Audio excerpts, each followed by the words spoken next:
You're tuned in to Nerd Overload, your weekly show for video games, movies, TV shows, comics, tech news, and more. Now your hosts, Cody Pennick, Samantha Cross, Sam Dunham, and Josh Harrison. Hey everybody, welcome to Nerd Overload, the pop and geek culture show that has a tuppence for you, my boy. I'm Cody. I'm Sam. And I'm Samantha. We have a great show for you this week. Thank you all for tuning in. We have a bunch of news to go over, but first, let's talk about some things we have been checking out. Check it out!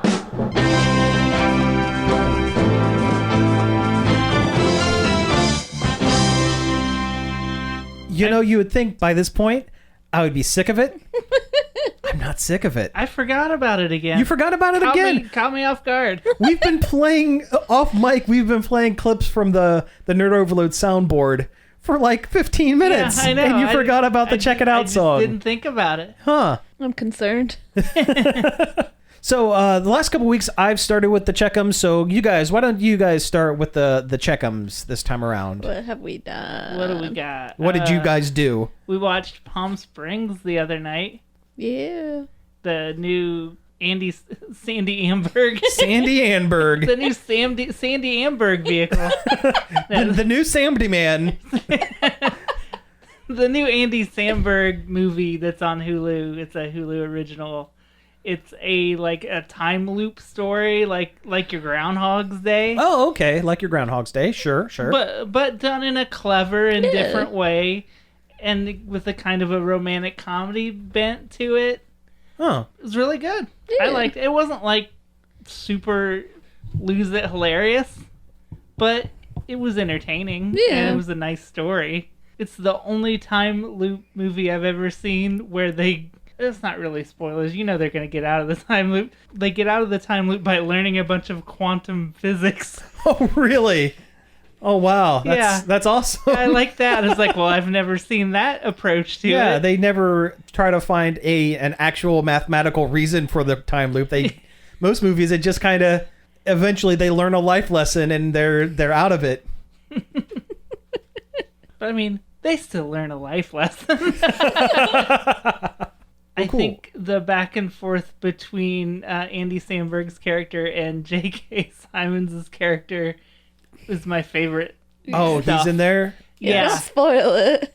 Well, J.K. Simmons' character wants to kill Andy Samberg's character constantly. Oh, okay. That's the thing that happens between them. Their main interaction in the loop is that J.K. Simmons' character just wants to kill him. Oh. Over and over again. Okay, all right. But I thought that was pretty funny. Yeah. Interesting. Well, cool. I'm going to have to check this out. He said it's a Hulu original? Yeah. Okay, right on. Right on. Is this one that you think might have been in theaters had things been different? I bet. Probably. It was in drive-ins. That's true, that's true. Yeah. Oh, okay. Well, then there you go. Yeah, that explains it. Kind Yeah. of. Yeah. Yeah. I think They're kind of theaters. It definitely would have been in regular theaters, I think, had we not been in the middle of the Troubles. The Troubles, Because yeah. it's a Lonely Island produced it is. movie. Oh, okay. Probably not a huge amount like Ingrid Out West or whatever. Ingrid goes, yeah, I would have had an indie movie style run, probably. Sure. It very much has that vibe. Okay. But that's cool. I'm glad that was good. Yeah. I like seeing Andy Samberg do good things. Yeah. He's a good actor. It's not Hot Rod, Yeah. That's no Hot Rod. which is another movie that's excellent for completely different reasons. Cool Beans. Leads. Cool Beans. My name is Rod and I like to party. My name is Steve and I too like to party. I love that movie. Yeah, nobody parties but me. Yeah, the best part about that movie, the one that cracks me up more times than not, it has nothing to do with anything, but what's his name? Bill Hader's character gets a piece of metal lodged in his head, and Rod has to take him to the hospital, and they're having this heart-to-heart conversation, and Bill Hader's character, who has been kind of an airhead the entire movie, is making a lot of really salient points. Halfway through it, Hader's character says, "Did you know that your face looks like a mountain with an eagle giving birth out of it?" And then the scene keeps going, and making very good points, and then drop him off at the hospital. And goes, "All right, see you later, Mountain Face." and as the nurses come out to greet Bill Hader, he picks up a trash can and starts like trying to fight them because he was like this close to just like going off because of the thing in his head. I don't know why, but that every time that and the scene where Rod is trying to act like an adult and he fills a grocery cart full of vodka because that's what adults do at the grocery store. Oh, Lord. Oh, I love it. It's so stupid, but I love I it. think that movie was ahead of its time. It really was, yeah. A few years later, either a few years later or a few years earlier, and it would have been really, really good. It came out just far enough after Anchorman, I think, that it kind of was like, oh, they're just trying to rip off the Anchorman style a little bit. Yeah. Just enough. I mean, it's definitely not the same, but it's, a little bit. We've watched a heck of a lot of Umbrella Academy. Oh, yeah. Oh, yeah. I haven't dug into the second season. Is it good? We watched the first episode of the second season. We hadn't seen all the first one, so we went back and watched all the first one and then like the first two of the second. Oh, okay. And it's more of the same, which is good. That's because good. The first season was very good. Yeah. And I read the first trade of the comics too. Yeah, It okay. was also very good. The first trade, that's the one with the white violin, right? The Apocalypse The Apocalypse Suite, yeah. A very good comic, and I know the first season was fantastic. I loved it. I think I binged it in like a day and a half. I bounced off it really hard the first time we watched it, and I Really? have no idea why. Yes, we watched it again, and it was like, this is really good. Yeah, as soon as we went back, I'm just like, oh man, I love this. I was going to say, it seemed really up your guys' alley. I don't know But, what. Just yeah. not in the mood or something. Yeah, I must have been like in a bad mood or something, but and the comic is great too, and it's different. The comic is great for its own different reasons, yeah. I think the show hits a lot of the same beats, but gets to them in different ways. Yeah. that Now the season 1 ties in a minor plot from Umbrella Academy, Texas, which I think is the second trade. Dallas, yeah. Dallas. And that's where the two hitmen. Hazel and Cha-Cha. Yeah, that's what where I they come figured, from. because I'm like, they're not in this first trade at all. No, because if they would have just done the first trade, they would have had maybe 4 episodes. That's true. Yeah. But then we would have gotten to see the Eiffel Tower turn into like a robot monstrosity. See, and that would have been pretty great. But good. I'm glad to hear the second season is more of good things. I've been seeing some varying opinions online.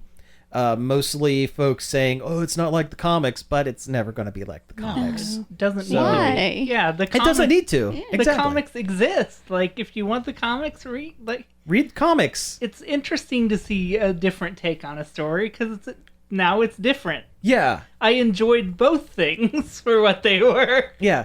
Although it's interesting. I'm not sure because I think we've danced on the line on various things where the transition from comic to movie or comic to TV series, where I'd like to think we're a little more open to like changes and deviations from comic stuff. But where is that line? Where is it where, okay, they've taken it too far away from the source material, this is no longer good?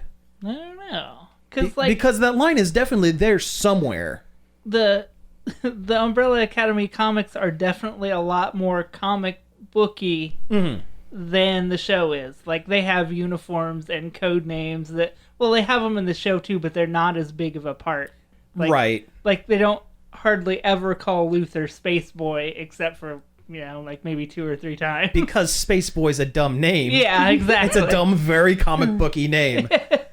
Yeah, and they don't have like the uniforms they have in the comics either. Number 5. Number 5. I am just far enough away from watching the first season that I can remember the large swaths of it, and I can picture it in my head, like certain scenes. But like like that first fight scene with number 5 in the donut place with Istanbul from They Might Be Giants playing. That is fantastic. I love that scene. And that's something you couldn't do in a comic book. Right. It wouldn't work. It wouldn't. Yeah. I mean, Sex Criminals tried to do it that one time with a Queen song. And like, I got the gist, but it's not the same. it's not the same. And that works solely based on the writing of Matt Fraction and Chip Zdarsky, because they are fantastic writers and artists, and they were at the top of their game when they did that. But otherwise, yeah. So I guess, yeah, I don't know where the line is. I guess as long as your changes make sense and are there to enhance the medium that you're transitioning to, then they're okay. Like making Thor fat is okay, but making Superman a rage-filled outsider is not. Is that the line? Maybe. Because in terms of changes to the character, they're kind of similar, because in the comics Thor never got depressed and gained a bunch of weight, and in the comics Superman never had parents that told him to hide who he was and to be afraid of humans. Also, he didn't really get like super mad all the time, And he didn't either. have an anger management problem. Yeah, he's a pretty good guy. Yeah, so I don't know. You know what? At the end of the show, we're going to give you all of our contact information. If you're listening, give us a call, send us an email. We would love to hear what your opinion of where the line is from. And it's not just comics. This works for books as well, transitioning from books to film or books to television. When you're changing from one media to another, where is the line of deviations from that media? I would love to hear opinions about this. I really would. This is a really fascinating topic. I would love to I would devote a whole show to this kind of stuff, to this kind of talk, honestly. The thing that scares me the most about how much I like Umbrella Academy is that if I listen to My Chemical Romance, would I like it? They're not bad. I like My Chemical Romance. I feel like the fan base, being 14-year-old tweens, tween girls, I think has, similar to like fanboys of like Batman, or fanboys of I love Deadpool. I love Deadpool so much. Oh my god. I think the fan base has tainted the initial enjoyment of that, but I think once you get over that hump, a lot of the music is actually really good. The lyrics are decent, and the Black Parade's it's a concept album, and I have a soft spot for concept albums. I love albums that tell a story, and that's what that is. Yeah, but I'm like, I like a lot of the stuff this Gerard Way guy's putting down. Am I gonna like MCR if I listen to it? You might. You might actually enjoy it. It's a little more pop punk than I think 30-somethings us would enjoy. However, if you can put yourself in the mindset of 24 to 26-year-old us, I think it would be right there. I think it would be fine. Maybe we'll play that for our song for the week. Maybe, who knows? yeah. Why not? I mean, it might be a little hard for the morning crowd, but hey, why not?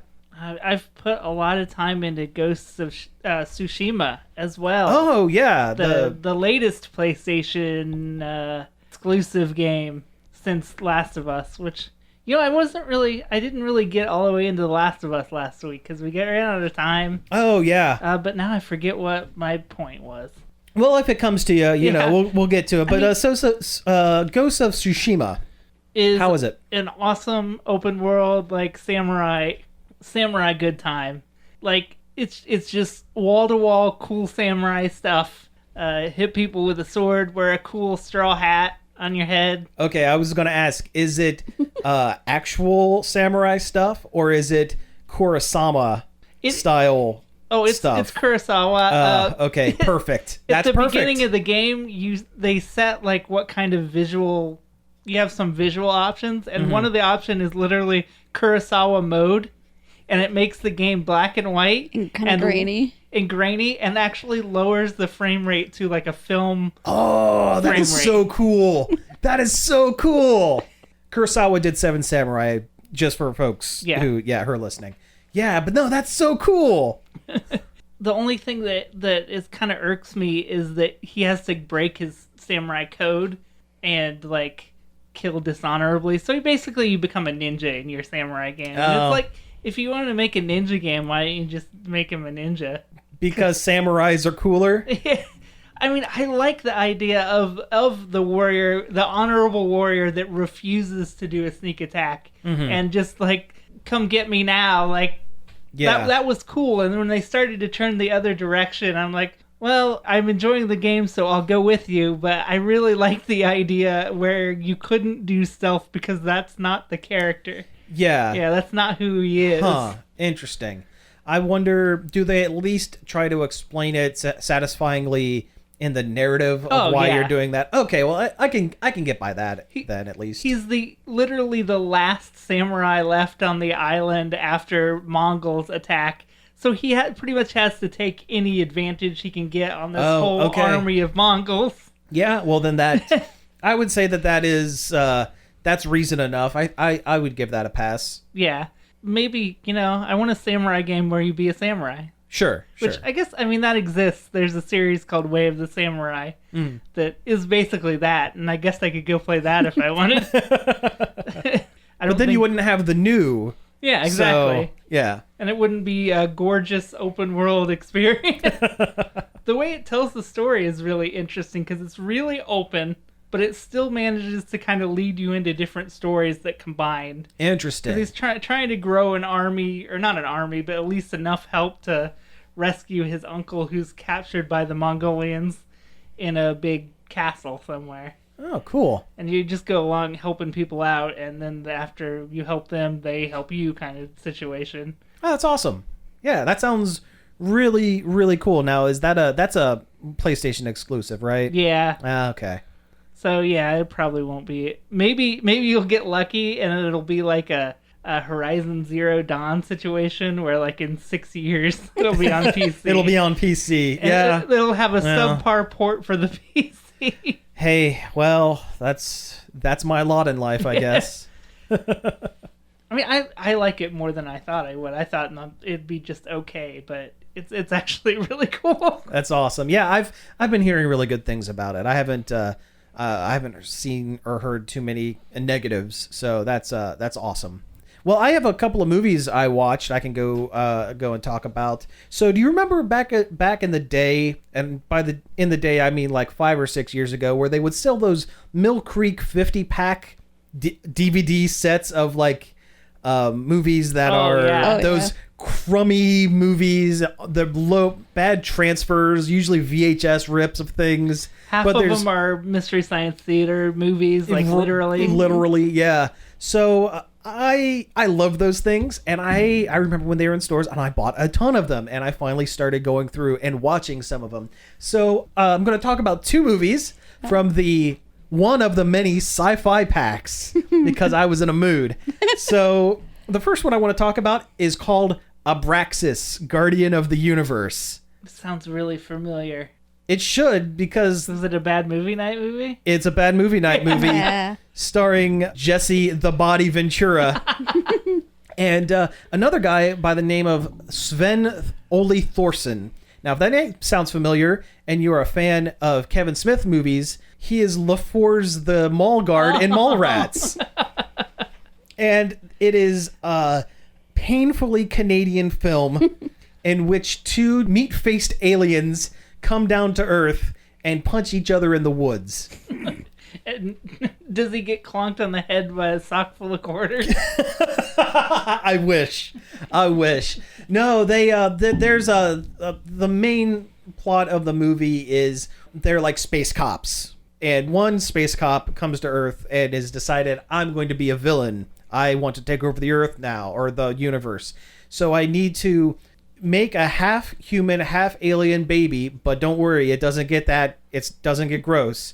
He does a Mr. Miyagi wax on, wax off kind of thing to a woman, and she immediately gives birth to a child. Don't worry about it. Aliens. Just go with me. It's aliens. In 7 or 8 years, this kid is going to be born with a magical scientific formula that will give the guy ultimate power over the universe. And his former space cop partner, Jesse the Body Ventura, has to come to Earth and stumble through his lines while punching this man in the face over and over and over again. It's It's not good. The only saving grace for the movie is whoever wrote it, whoever was dumb enough to come up with this concept, must have been a fan of DC Comics, because the name of the pseudo-science magical thing that this kid has in his head, they called it the anti-life equation. Yeah, and for folks who don't know DC Comics, the villain Darkseid, who is basically Thanos for the DC comic universe. They don't even look about the same. They look about the same. They're about the same, really. There's an argument to be made that Thanos was kind of a knockoff of Darkseid, but Darkseid's whole thing was he was in search of this thing called the anti-life equation, which is the mathematical equation that proves that resistance is futile. Literally, that's what it is. And if he gains a hold of that, he can turn whoever he wants into a mind-controlled zombie, because they've mathematically proved that nothing you can do about it. So they name check a DC Comics concept, and I looked it up to see if that was like a concept before all this. No, it's super not. Well, So that is the only positive I can give to this. It was just they stole something. It was just terrible. Yeah, the best thing was not a concept made by them. It was made by Jack Kirby. But no, the second movie I watched was called Star Night. Now it was a Spanish movie that had English dubbing, bad English dubbing over most of their characters, except for Harvey Keitel, who was the lone English actor in this, or American actor in this. The weird thing is, the first half of the movie is a sword and sorcery movie. You're in a medieval castle with medieval knights and medieval everything, and they're talking about having to go slay a dragon, and there's a huge dragon over this hill, and we must defend the castle from the dragon. And 20 minutes in, you discover it's not a dragon, it's a spaceship. And there's all this stuff about the princess falling in love with the guy, the spaceman from the castle, and there's also this whole thing with a magician trying to basically make the Philosopher's Stone out of science things from space, played by a character actor named Klaus Kinski, who in B movies and bad movies, he's kind of a big deal. He mugs at the camera a lot. He's a German actor who was very big in like the spaghetti westerns and that sort of thing. And it culminates in Harvey Keitel in a jousting match with a man in a spacesuit. And I don't know how to feel about this movie because, one, the concept is good enough that taken and tweaked and reworked with modern day effects and stuff, it could be like a limited series on Netflix. The idea of a medieval set show with one futuristic sci-fi thing mixed in, that's interesting. It reminds me a lot of the Star Ocean series of games. Oh, okay, yeah, kind of. Which a are little bit. anime Star Trek, and they always end up going to some medieval planet. Yeah, and it just becomes a JRPG at that point. Yeah, so it's kind of like the flip of that. Yeah, it's interesting. The other thing is the writing and the direction of this. It was all over the place, and I'm not sure who the targeted audience was, and I'm not sure what tone they were going for, because it definitely wasn't a comedy, but there was a lot of physical comedy and pratfalls and goofy like bad Mel Brooks when someone's trying to be Mel Brooks and doing it a bad job. Oh no. So there was a lot of that, but there wasn't enough to make it a comedy. But it wasn't supposed to be an action or sci-fi or fantasy movie because there was too much goofy pratfalls and wackiness. There's too much tomfoolery. I think Mel Brooks style humor is the most difficult to land. There's only one person that can do it. Exactly. And his name's Mel Brooks. The other thing is, if they were going for an all ages kind of story, they totally could have, and it would explain some of the comedy bits. But then why was there full frontal nudity in it? Why was there lots of full frontal nudity in it? Like, I'm not a prude, but pick a lane. You pick a lane and you stick to it. If you want to have an all ages fantasy sci-fi movie for kids, great. If you want a screwball comedy with this weird out there whatever premise, awesome. If you want to make a hard sci-fi, hard fantasy for the adults in the audience, great, awesome. Mixing them all together, it just doesn't work. It just doesn't float. I just don't know, but I just like the premise of the movie. I think done properly and done with today's budget and today's sensibilities, anyone could watch that and go, "Oh my God, it's Game of Thrones, but also Star Wars." Let's do this and make $1 million billion. Everybody loves both of those things. Everybody loves those things, so let's put them together like a Reese's cup. All right, well, hey, let's go ahead and take a break here, and when we come back, we'll get into some of our other stuff. Hey, we're back. That was the Aquabats with Karate Body. New track from them, right? Yeah, brand new. Just came out, maybe a week ago. Yeah, that's awesome. So, brand new track from them. We tried to find something from My Chemical Romance, and everything is just this side of a little bit too much. It's okay. It happens. Anyway, let's get into a little bit of news.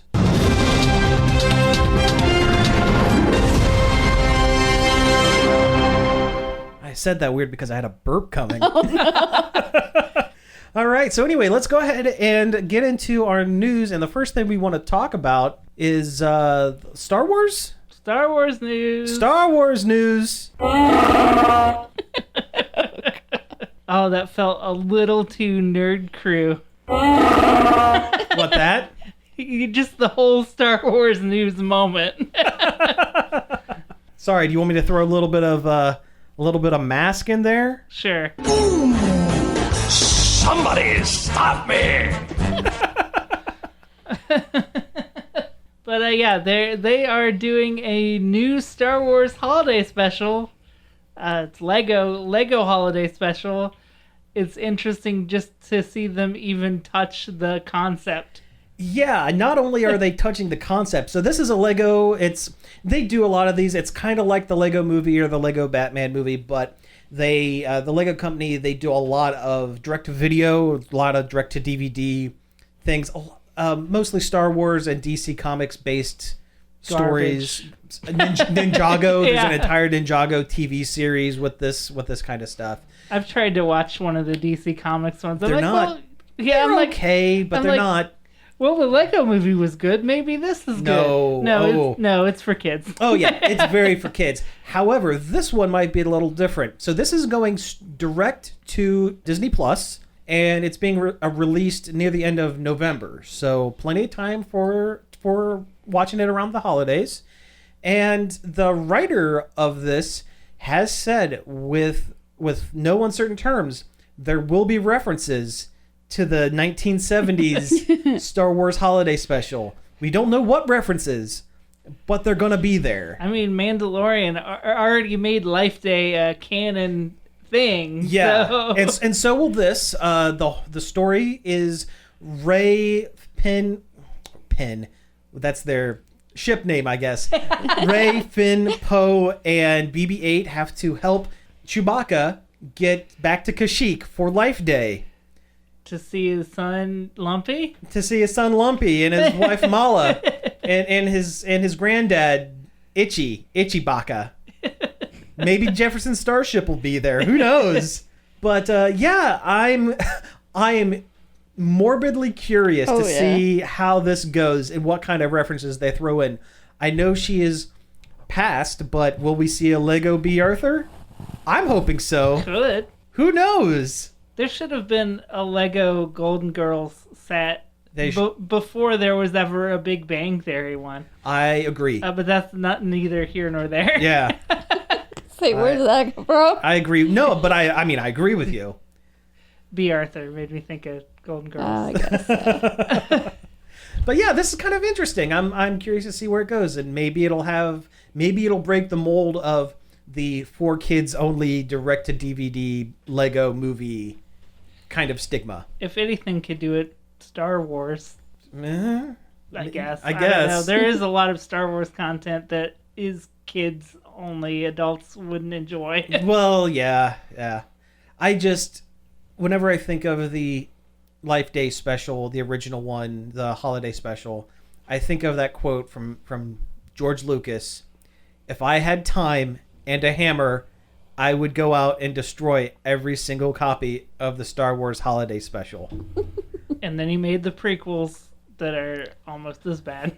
Hey, it was always my intention to put CGI monsters in the background of 30-year-old movies. It's always my intention. But yeah, I'd watch, especially since it's on a streaming service and I can put it on and then turn it off and be out nothing. Yeah.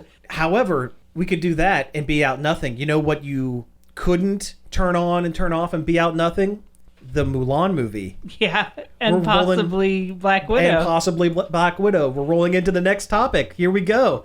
So yeah, Disney has announced that their live-action Mulan movie, the one that was going to be in theaters and then the troubles happened. And then they pushed it back like at least 3 times. At least 3 times, yeah. It is going to be released to Disney Plus. However, there is a one-time fee of $30 to watch this, $29.99. And now this unlocks it for unlimited on use. Top of your Disney Plus on top of, yeah. See, that's the thing right there. It's on top of your already, what, $15 a month? Is that what it is for a Disney Plus? I think it's between 7 and 15. I know that's usually what the streaming prices are. And ever since they finished Mandalorian, there's really hard to justify it. To justify $15. Yeah. Nope, I agree. I totally agree. So this is, I don't know if a ton of people are going to do this for the Mulan movie. Now, granted, it looked pretty good. It looked like they were changing the source material enough from the animated film to this that it would be good and worth doing an adaptation of. I would have saw it in theaters. I would have too, yeah. But I don't know if I'm going to spend $30. And how much could a movie cost, Michael? $30? Could it cost $30? Yeah. In fact, I think that was the intro to our show last week, but we didn't actually talk about it last week. So they're going to do this with Mulan for certain, but the theory is they're also going to do this with Black Widow. And therein lies the issue, because I'm not going to spend this for Mulan. But you got to see Black Widow. You got to see Black Widow, though. So what are you going to do? If you don't see Black Widow, you'll be out some information for 15 other movies. Yeah, I mean, it's... when they can start making movies again. When movies start to be a thing again. Yeah, so I don't know if they're going to get me with the Black Widow. The next Avengers movie is just a Zoom call with all of your favorite heroes. It's a convenient villain that they all have to fight individually. Yeah. Within 6 feet of each other. Oh. This villain has trapped us in a computer in these 8 separate little squares. Yeah, oh no. Evil Roomba. What? Evil Roomba. Evil Roomba. Yeah, that's Tom Holland rolling around his apartment fighting his Roomba.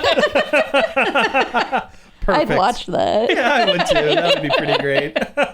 Oh no, Ultron's back and he's taking control of all computer equipment. Oh. We have 45 minutes to stop him because that's when the Zoom trial expires. But yeah, I'm not paying $30 to... I'll find a way. Well, yes, much like the great Dr. what's his name from Jurassic Park. Boy, I screwed that one up, but whatever. What like the great doctor said in that dinosaur movie, life finds a way. Life will do it somehow. Life will figure it out. When is it releasing? I don't know, and that would have been good information. It would have been good information to know. So I mean, if it's still like summerish, I wonder if drive-ins would play it. Maybe. Yeah, that could be. Yeah, I'd that's watch a good it at drive-in. Yeah. Yeah. I'm curious. And or if Disney would like put a kibosh on that. Yeah, they might. Who knows? Yeah. I could see them being weird about that. They did let them play Empire at drive-ins recently, so Empire Strikes Back. Say what? I love to just call it Empire, and then everybody's like, what are you talking about? So maybe I should not do that. It is being released September 4th, and it is saying exclusively stream Mulan with premiere access on Disney+. So I'm guessing it's not coming to theaters. Unless there's some rogue drive-in operators. Oh no, of driving operators gone maverick. They're gonna hook up their laptop to the projector. Yeah. It's gonna buffer halfway through the film. Yeah. You get weird ads. Ad for Grammarly. Grammarly, yeah. I get a lot for Zenny Optical now because I bought one pair of cheap glasses, and now all of my ads are Zenny Optical and D&D books. Go figure. Huh. Yeah, I got a lot of Grammarly ones today. I don't know why that is. I actually use Grammarly. I use the free version. It's a good keyboard replacement for your phone. This is not sponsored by Grammarly. Don't give them free. No, free ads. I mean they're junk and terrible. Don't do it. They're definitely not good for using words and stuff. So I went to sleep on my Casper mattress last night. Hunt a killer. Quip the toothbrush. We'll mail you a toothbrush. We got like knockoff Quip toothbrushes that they were selling at Meijer. Oh yeah, And they're pretty good. I imagine a Quip toothbrush is pretty good. I could tell you, they're pretty good. It got me. Which podcast got you? Which one was it? You know what? It might have been the Polygon show. Those ads with Simone trying to do the ad and Allegra just totally tanking it on purpose. Just totally snowballing it. It was great. Anyway, we should get back to the news. We went on a bit of a tangent there. So, we talked about Disney and Marvel doing films online and having a very clear idea of how their businesses are going to run. Do you know who is having trouble with this? Do you know who is having trouble visualizing their corporate structure? DC and Warner Brothers. Why is that? Well, so Warner Brothers owns DC Comics much in the same way Disney owns Marvel Comics. And while Disney allows Marvel Comics to do whatever they want, typically, within reason, and has a kind of a symbiotic relationship between their comics division and their film cinematic division, they know that one feeds into the other. Warner has decided to buck the trend, to not do the popular thing, and lay off like 600 people from their DC Comics division, including a lot of editors and a lot of writers, artists, right down the line. It is kind of troubling that they got rid of so many people in one fell swoop. It was like last Friday. They said it was because of COVID, but like I don't believe that. You know what you can work on by yourself? Comic books. A comic book. Yeah, I don't believe that for 1 second. I was talking with my dad earlier today, and we were talking about this, and it kind of dawned on me. So when Disney bought Marvel, I don't remember if I said it on the show or if it came up in conversation before it, but the one thing I was kind of worried about was Disney was going to gut Marvel and drop their book output to maybe 2 or 3 books total, just enough to retain the rights of their major characters so that they could be basically in a holding pattern so that Disney could retain the rights for film purposes. And the comics end of things would be completely wiped out. Turns out I was wrong about that. It looks to me like that is what is happening at DC Comics. That Warner does not care about their comics arm of their corporation. They don't care about any of that stuff. They just want to be able to retain Batman, Superman, Wonder Woman, the big names, and let everything else kind of flutter and fall away. Which they've been doing a lot of weird stuff lately, like dropping out with Diamond. That's the other thing that's pointing me towards this. So they're distributing only by themselves. They're pushing for digital only. They've let go of entire like departments of their comics. But no, they got rid of Black Label. They got rid of the Young Animal, which is the Gerard Way, the My Chemical Romance, bringing that back around. That was the one that was spearheaded by him that took over when Vertigo, that imprint was gone. That's where your weird stuff like Doom Patrol and Cave Carson has a cybernetic eye. Legitimately, that's the name of a comic book. All their weird stuff, that's gone. The Young DC for young readers division, your gone. Tiny Titans. Tiny Titans, that stuff. That's gone. Your Scooby-Doos. What I'm afraid of is they are going to pare things down to where they are putting out a Batman, a Superman, maybe a Wonder Woman, and a Justice League. 3 or 4 books tops. And because that would be just enough that they can justify saying, well, we could have a Green Arrow show up at some point, so we're going to keep the rights. We could have a Booster Gold show up. I know he's obscure, but he might show up, so we're going to keep the rights. And it just is in constant purgatory until they decide to use them in their films. I think that's what's happening. And that's a real shame. Like a real shame.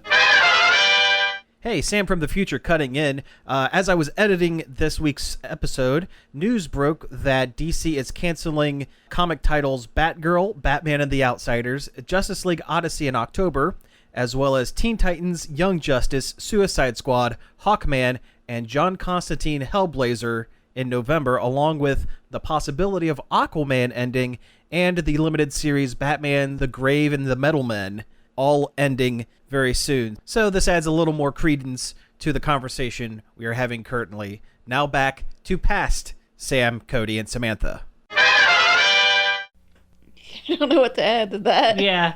I put a lot of thought into this. Yeah, I know. I feel for those 600 people who lost their jobs for no real good reason. I do too, because it's not easy to self-publish or go to a smaller publisher or Marvel. It's not easy getting into comics. Comics is not exactly a booming industry. It's held its own, but it's not exactly on the rise. So yeah, I feel for them. I hope they can get stuff figured out. I hope Warner has a heck of a severance package. Yeah. Okay, next topic. We gotta hit this Fortnite thing. We got to, because it's wild. And okay, it's you know just more about breaking. this than I do. You just barely told me. Yeah. This is happening right now as we're recording. We're recording this on Thursday. Earlier today, on Thursday, Epic changed the way that you buy V-Bucks, which is the premium currency in Fortnite, I guess. Okay, who is Epic? Epic is the game company that makes Fortnite. Okay. What is Fortnite? Fortnite is the game the kids play. Okay, good. The Battle Royale shoot game. Is that the one with the floss? Yes. Okay. And there was like a bit, there's been like concerts in there, and they played movies in there, and it's like this weird, it's the Oasis from Ready Player One. Okay, yeah, this is the one where the kids do the TikTok with the Fortnite dance, and then Emperor Palpatine will show up because that is canonically the beginning of the last Star Wars film. And then you build a wall, and then you shoot a kid. And then you shoot a kid. But they changed the cost of the V-Bucks. They made them cheaper, and then they made it so you're buying them directly from Epic, cutting out Apple from their and Google from their like 15%. I think something like that. I read 30. Oh, is it 30? Oh, dang. wow, yeah. That is a lot. Yeah. They cut Apple and Google Play Store from their cut of each in-app purchase. Mm-hmm. It's because that's one of the important things about Fortnite. You can play it on anything. Yeah, for free. For free. It was on Apple devices. It was on consoles. It was on, I mean, heck, even the Google Stadia had it. And, I mean, you can't play it well, but the Stadia had it. Yeah, I mean, you can play it on the Switch, which is saying something. That's saying something, yeah. Yeah. Of course, Apple doesn't like not getting their piece of the pie, so they straight up kicked it out of the App Store, made it so you can't download Fortnite anymore. Oh, wow. Which is kind of a big deal. That's kind of a huge deal. Now, will this being kicked out of the App Store mean that people who have it on their Apple devices will have it magically disappear from their Apple devices? You know, I don't know. I've read articles and I haven't seen one way or the other. Okay, because I mean, I didn't have it on a device before, so I wouldn't know. But I wouldn't be surprised if it disappears that way. Yeah, because I could see it going either way. Yeah.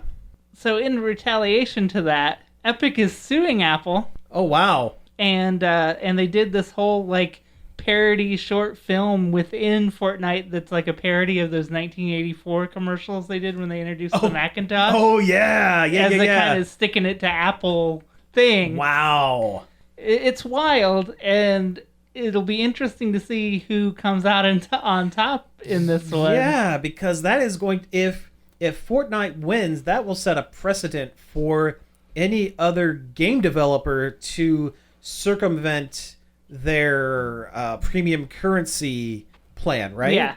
But if Apple wins, then they will no longer have the money that Fortnite players and the because hey, if you're on Fortnite on your phone, you may as well get a TikTok of you doing the Fortnite dance while you're waiting for your next match to load up, that sort of thing. So that's fascinating. I hadn't thought about the lawsuit angle of this. And I feel like kids probably play it more on their phones than they do anywhere else. I mean, I don't know any kids, but I don't know children, yeah. but if I did, I would imagine they played the Fortnite on the phone. On the phone. Yeah.